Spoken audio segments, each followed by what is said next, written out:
Borivali MIDC मध्ये Ambar chemicals कंपनीमध्ये स्फोट। घटनास्थळी अग्निशमक दलाच्या 5 गाड्या दाखल।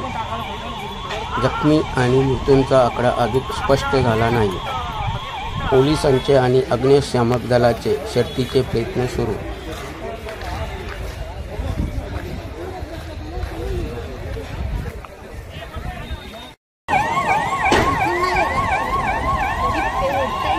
हो तू ते व्हिडिओ टाक।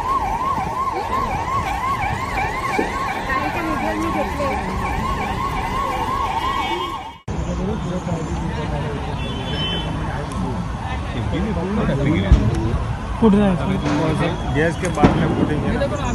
तुम्हें इधर से जाना पड़ेगा। चल। हाँ।